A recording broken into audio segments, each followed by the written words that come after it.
ভাবুন তো একবার, মানে এমন একজন বিশ্বস্তরের আধ্যাত্মিক নেতার কথা, যার প্রতিটি কথার দিকে লক্ষ লক্ষ মানুষ একদম তীক্ষ্ণ নজর রাখে। হুম। আর সাধারণত এমন নেতৃত্বের কথা ভাবলেই আমাদের মাথায় আসে বিশাল কোনো দার্শনিক তত্ত্ব, তাই না? একদম তাই। ভূ রাজনৈতিক আলোচনা বা বিশাল কোনো মঞ্চের ভারী বক্তৃতা। কিন্তু পরিস্থিতি কতটা চমকপ্রদ হতে পারে ভাবুন। আমরা দেখছি সেই একই মাপের একজন মানুষ অত্যন্ত সাবলীলভাবে একদিকে ৯ বছরের এক শিশুর স্কুলের ড্রেস কোড নিয়ে বুলিংয়ের সমাধান দিচ্ছেন। হ্যাঁ, আর ঠিক পর মুহূর্তে ঠিক পরমুহূর্তেই তিনি আবার আমেরিকা বা কানাডার বিশেষজ্ঞ চিকিৎসকদের সাথে চিকিৎসা শাস্ত্রের নৈতিকতা বা মেডিকেল এথিক্স নিয়ে গভীর বিশ্লেষণ করছেন। এই যে একটা অবিশ্বাস্য ব্যাপ্তি, শিশুর মনস্তত্ত্ব থেকে পেশাদারদের সংকট, এটা সত্যি অবাক করার মতো। আসলেই তাই। আসলে আমরা নেতৃত্ব বলতে যে প্রচলিত ধারণাটা পোষণ করি, এটা তার চেয়ে সম্পূর্ণ ভিন্ন একটা মাত্রা। যখন কোনো নেতৃত্ব মানুষের প্রাত্যহিক জীবনের একদম ক্ষুদ্রাতি ক্ষুদ্র সমস্যার ভেতরে ঢোকে, তখন সেটা শুধু আর চাপিয়ে দেওয়ার নির্দেশ থাকে না। হুম, সেটা একটা জীবন গড়ার ব্লুপ্রিন্ট হয়ে যায়। একদম ঠিক। আর আজকের এই গভীর বিশ্লেষণে আমরা মূলত এই বিষয়টারই প্রায়োগিক দিকগুলো খুঁজব। তো আমাদের আজকের সোর্সটা হলো এমটিএ নিউজ ইউটিউব চ্যানেলে প্রকাশিত একটি ভিডিওর প্রতিলিপি। তারিখটা হচ্ছে 3 এপ্রিল 2026। রাইট, যেখানে হজরত মির্জা মাসরুর আহমেদের কয়েকটা সাক্ষাতের বিস্তারিত অংশ আছে। হ্যাঁ, যেমন ফিনল্যান্ডের নারী ও মেয়েদের সংগঠন লাজনা ও নাসেরাতের সাথে তার কথোপকথন, উত্তর আমেরিকার চিকিৎসকদের সাথে একটা রুদ্ধদ্বার আলোচনা, আর একটা জুমার খুতবার সার সংক্ষেপও আছে এর মধ্যে। আর এই সোর্সগুলোর দিকে একটু তাকালেই কিন্তু আমাদের আজকের আলোচনার মিশনটা পরিষ্কার হয়ে যায়। আমাদের মূল ফোকাসটাই হলো তিনি কিভাবে অত্যন্ত অনুপ্রেরণামূলক উপায়ে বা ধরুন একটা মোবিলাইজিং কৌশলের মাধ্যমে সাধারণ মানুষকে পরিচালিত করেন। হুম। দৈনন্দিন জীবনে কিভাবে সঠিক পথে চলা যায়, সেটাই মূল বিষয়। ঠিক। তো শিশু আর কিশোরদের মানসিক জগতের অন্যতম বড় চ্যালেঞ্জটা এখন কি? অবশ্যই আধুনিক প্রযুক্তি আর সোশ্যাল মিডিয়া। একদম। সোর্সেই দেখা যাচ্ছে এক কিশোরী প্রশ্ন করছে যে তার বাবা-মা তাকে সোশ্যাল মিডিয়া বা মেসেজিং অ্যাপ ব্যবহার করতে নিষেধ করেন, গান শুনতে বারণ করেন।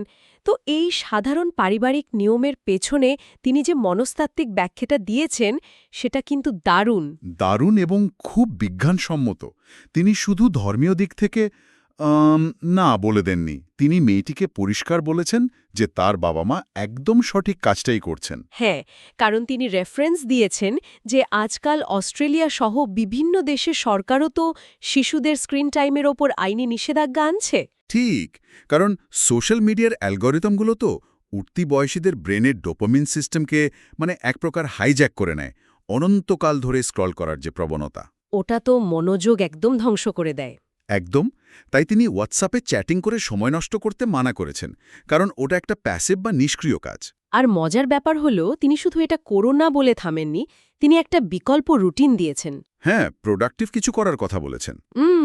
যেমন এমটি-এর ভালো শিক্ষামূলক প্রোগ্রাম দেখা, ডকুমেন্টারি দেখা, বই পড়া আর ৫ ওয়াক্ত নামাজ পড়ার ওপর জোর দিয়েছেন, মস্তিষ্ককে কাজে লাগানো।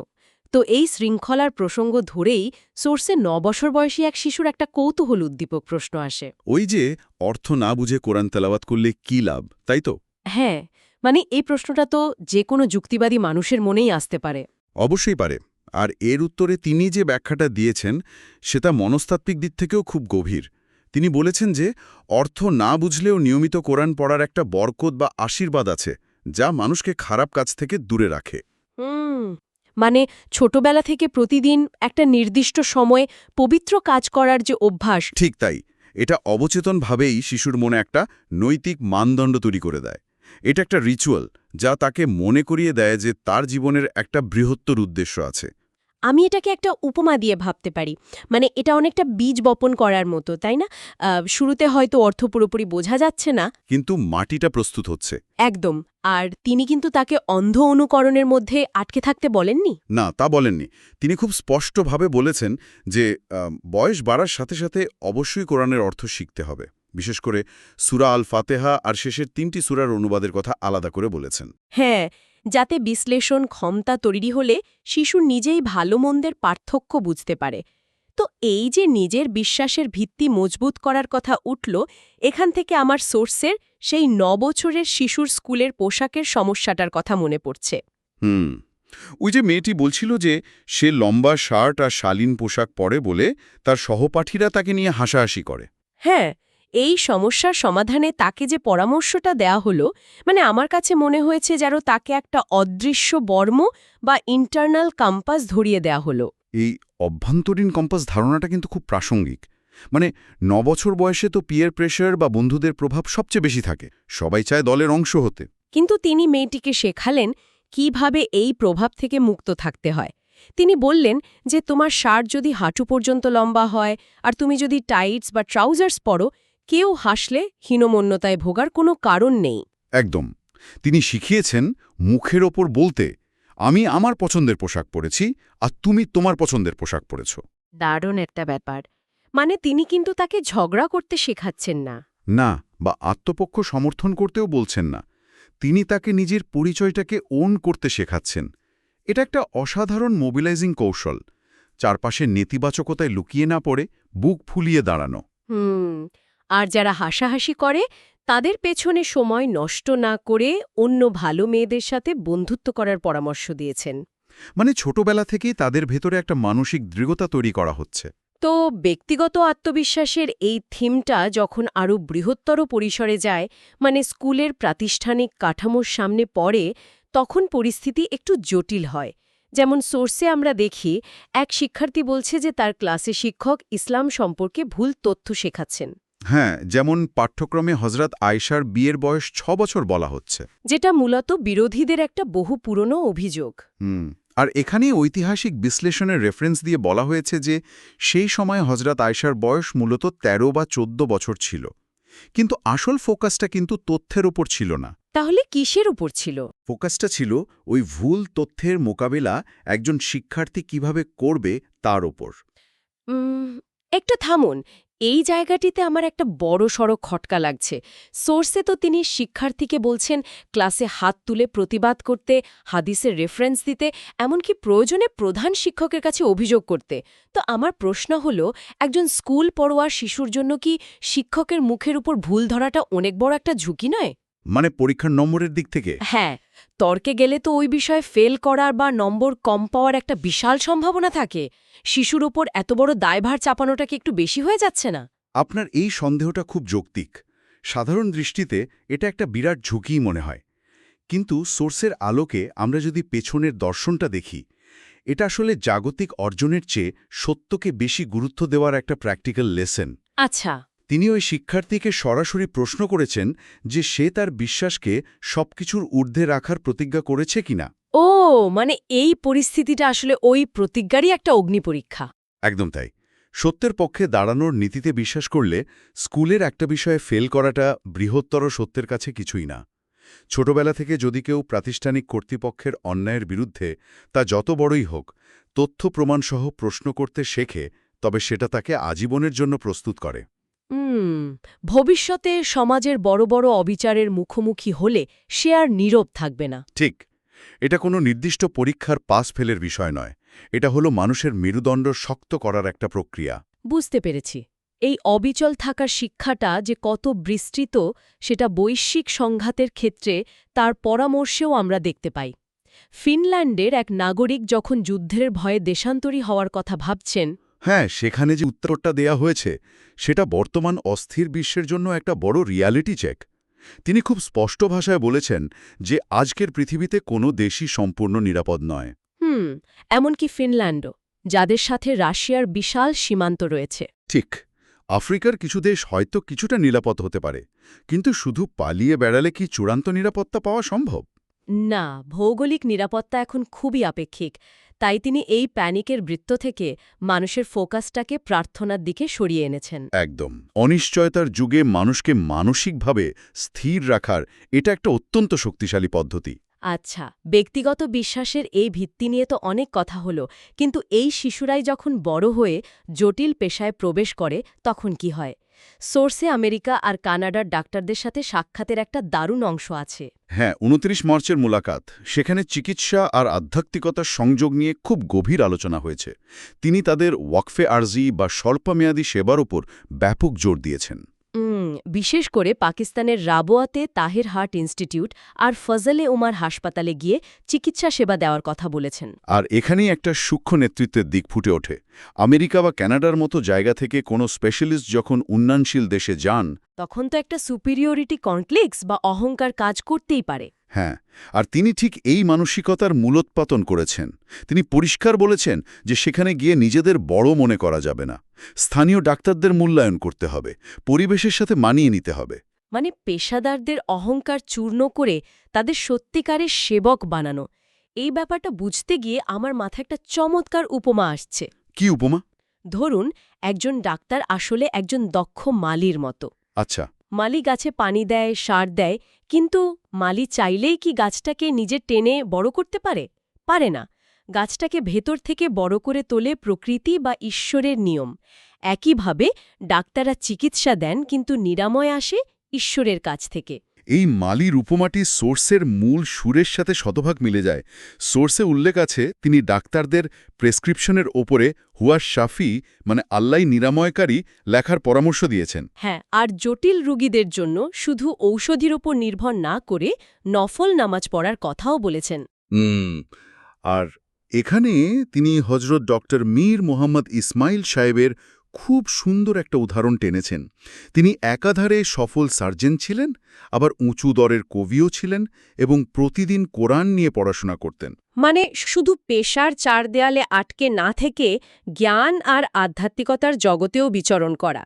আর আধ্যাত্মিক বিশ্বাস যে চিকিৎসায় কতটা প্রভাব ফেলে সেটা বোঝাতে সোর্সে একটা চিত্তাকর্ষক গল্প আছে। ওই যে হজরত মির্জা শরীফ আহমদ সাহেবের পেটের ব্যথার রোগীর গল্পটি। হ্যাঁ, কাদিয়ানে এক রোগীর তীব্র পেট ব্যথা হচ্ছিল আর কোনো ওষুধেই কাজ হচ্ছিল না। তখন হজরত মির্জা শরীফ আহমদ সাহেব রোগীকে দেখতে গিয়ে কিছুক্ষণ নীরবে প্রার্থনা করেন। তারপর তিনি পকেট থেকে সাধারণ একটা কাগজের টুকরো বের করে সেটাকে বড়ির মতো বানিয়ে রোগীর মুখে দিয়ে পানি খাইয়ে দেন। আর অবিশ্বাস্য ব্যাপার হলো, মাত্র 15 মিনিটের মধ্যে রোগী পুরোপুরি সুস্থ। শুধু কাগজের টুকরো দিয়ে? হ্যাঁ। এটা তো রীতিমতো মিরাকল মনে হচ্ছে। সবাই তখন ঠিক এভাবেই অবাক হয়ে জিজ্ঞেস করেছিল, কিন্তু তিনি অত্যন্ত নির্লিপ্তভাবে উত্তর দিয়েছিলেন, এটা কোনো ওষুধই নয়, এটা সম্পূর্ণ মানসিক বিশ্বাস আর মনস্তাত্ত্বিক প্রভাবের ফল। মেডিকেল সায়েন্সের ভাষায় যাকে আমরা প্ল্যাসেবো ইফেক্ট বলি। একদম। রোগীর যদি চিকিৎসকের ওপর অগাধ বিশ্বাস থাকে, তবে মস্তিষ্ক নিজেই শরীরের নিরাময় প্রক্রিয়াকে কয়েক গুণ বাড়িয়ে দেয়। দারুণ একটা ব্যাপার। আর এই মানুষের মনের ক্ষমতার সূত্র ধরেই আমরা সোর্সের সবচেয়ে স্পর্শকাতর একটা অংশে যেতে পারি, মানসিক স্বাস্থ্য এবং আধুনিক যুগের নৈতিক সংকট। সোর্সে সাইকিয়াট্রিস্টদের প্রতি একটা বিশেষ নির্দেশনার কথা আছে। হ্যাঁ, এটা মানুষের অবচেতন মন আর সামাজিক মূল্যবোধের সাথে সরাসরি জড়িত। তো আমরা সাধারণত জানি যে সাইকিয়াট্রিস্টের কাছে সবকিছু খুলে বলাই ভালো, কোনো রাগঢাক রাখা উচিত না। কিন্তু সোর্স বলছে অতিরিক্ত খোলামেলা হওয়াটা কখনো কখনো নেতিবাচক হতে পারে। এই বিষয়টা কিভাবে কাজ করে? এটা খুব তীক্ষ্ণ একটা মনস্তাত্ত্বিক পর্যবেক্ষণ। সোর্সের মতে সাইকিয়াট্রিস্টের প্রথম কাজ হল রোগীর সাথে একটা আস্থার জায়গা তৈরি করা। কিন্তু এর একটা নীরব মনস্তাত্ত্বিক বিপদ আছে। কিরকম বিপদ? ক্লিনিক্যাল সেটিংয়ে চিকিৎসকরা তো জাজমেন্ট ফ্রি একটা পরিবেশ দেন, তাই না? সেখানে কোনো ভালো মন্দের তকমা থাকে না। এর ফলে অনেক সময় চিকিৎসকরা রোগীদের এমন কিছু আচরণ নিয়ে বারবার খোলামেলা কথা বলতে উৎসাহিত করেন, যা হয়তো ওই রোগীর নিজস্ব ধর্মীয় বা সামাজিক মূল্যবোধের পরিপন্থী। আচ্ছা, মানে এমন কিছু যা হয়তো রোগীর নিজের চোখেই অন্যায়, কিন্তু সেখানে বারবার আলোচনা হচ্ছে। ঠিক তাই। যখন একটা নৈতিক স্খলন নিয়ে এমন পরিবেশে বারবার কথা বলা হয় যেখানে কোনো নেতিবাচক প্রতিক্রিয়া নেই, তখন রোগীর মন থেকে সেই কাজের প্রতি স্বাভাবিক অপরাধবোধটা মুছে যেতে থাকে। এটাকে তো ডিসেনসিটাইজেশন বলা যায়। হ্যাঁ, বারবার বলার কারণে সে ওই ভুল কাজটার প্রতি সংবেদনশীলতাহীন হয়ে পড়ে এবং পরবর্তীতে ওই কাজগুলো নির্দ্বিধায় করতে থাকে। তাই নির্দেশনায় বলা হয়েছে ডাক্তারদের মূল উদ্দেশ্য হল রোগীকে সুস্থ করা, চিকিৎসার নামে তাকে তার নিজস্ব নৈতিকতার গণ্ডি থেকে বের করে আনার নয়। এটা সত্যিই ভাবনার একটা নতুন দিগন্ত খুলে দেয়। এরপর সোর্সে আরও একটা ভারী বিষয় নিয়ে কথা বলা হয়েছে, মার্সি কিলিং বা স্বেচ্ছা মৃত্যু। বিশেষ করে ডিমেনশিয়া বা অ্যালজাইমার্স হলে পাশ্চাত্যে এই প্রবণতা খুব দেখা যায়। হ্যাঁ, এটা বিশ্ব চিকিৎসাশাস্ত্রের বড় একটা এথিক্যাল ডিলেমা। তিনি এখানে পাশ্চাত্যের বস্তুবাদী দৃষ্টিভঙ্গির সাথে এশীয় আর আফ্রিকান সংস্কৃতির একটা তুলনামূলক চিত্র তুলে ধরেছেন। পাশ্চাত্যে তো বয়স হলে বাবা মাকে ওল্ড এজ হোমে রেখে আসা হয়। হ্যাঁ, আর এই চরম নিঃসঙ্গতা থেকেই বৃদ্ধরা অনেক সময় মৃত্যুর আকাঙ্ক্ষা করেন। কিন্তু ইসলাম এই স্বেচ্ছামৃত্যুর ধারণার ঘোর বিরোধী। সোর্সে অত্যন্ত শক্ত ভাষায় বলা হয়েছে যে যারা ডিমেনশিয়ায় ভুগছেন তারা তো নিজেদের ভালোমন্দ বোঝার অবস্থাতেই থাকেন না। এই অবস্থায় সন্তানরা যদি তাদের স্বেচ্ছামৃত্যুর সিদ্ধান্ত নেয়, সেটা চরম নিষ্ঠুরতা। একদম ঠিক। কারণ এশীয় বা আফ্রিকান সংস্কৃতিতে বয়স্কদের সর্বোচ্চ সেবা দেওয়া হয়। যতদিন শ্বাস চলছে সেবা দিতে হবে। তবে হ্যাঁ, ক্যান্সারের মতো তীব্র যন্ত্রণাদায়ক টার্মিনাল রোগের ক্ষেত্রে রোগীকে সাময়িকভাবে কোমায় রাখা যেতে পারে যন্ত্রণা কমানোর জন্য। কিন্তু জীবন কেড়ে নেওয়ার অধিকার কারও নেই। জীবনকে সম্মান জানানোর এর চেয়ে বাস্তবসম্মত দৃষ্টিভঙ্গি আর কি হতে পারে? এই যে নিঃস্বার্থ সেবার কথা এলো, সোর্সে ঘানার ওয়াকফে জিন্দেগি বা জীবন উৎসর্গকারী ডাক্তারদের একটা চমৎকার উদাহরণ আছে। হ্যাঁ, ঘানায় কাজ করা সেই চিকিৎসকদের আত্মত্যাগের গল্পটা বড় একটা শিক্ষণীয় বিষয়। আধুনিক সুবিধা না থাকা সত্ত্বেও উন্নত অপারেশন থিয়েটার ছাড়াই তারা ডাইনিং টেবিলেও অপারেশন করেছেন মানুষের জীবন বাঁচাতে।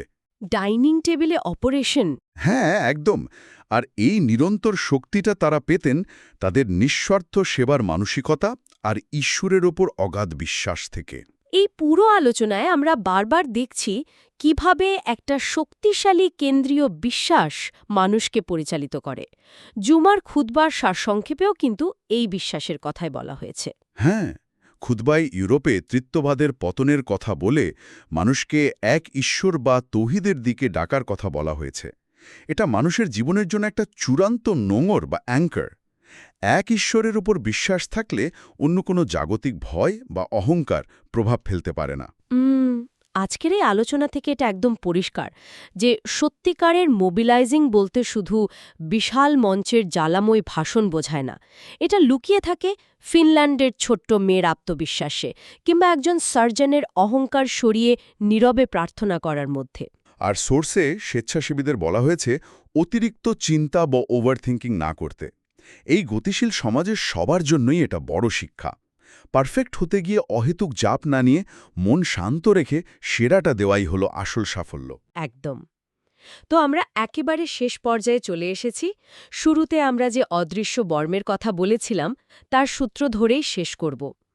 আমরা সারাদিন সোশ্যাল মিডিয়া, কাজের চাপ, প্রযুক্তির পেছনে ছুটে বেড়াই। কিন্তু দিনের শেষে এই আধুনিক জীবনের তীব্র কোলাহলের মাঝে আমাদের নিজেদের সেই অদৃশ্য বর্ম বা মূল বিশ্বাসগুলো আসলে কি? খুব গভীর একটা চিন্তার বিষয়। এমন কোনো জিনিসটা আছে যা চরম হতাশায় আমাদের আত্মবিশ্বাসী রাখে আর বড় সাফল্যের পরও অহংকার থেকে মুক্ত রাখে? সেই নিজস্ব অভ্যন্তরীণ কম্পাসটা খুঁজে বের করা আর জাগ্রত রাখাই হয়তো বর্তমান সময়ের সবচেয়ে বড় মিশন। চমৎকার।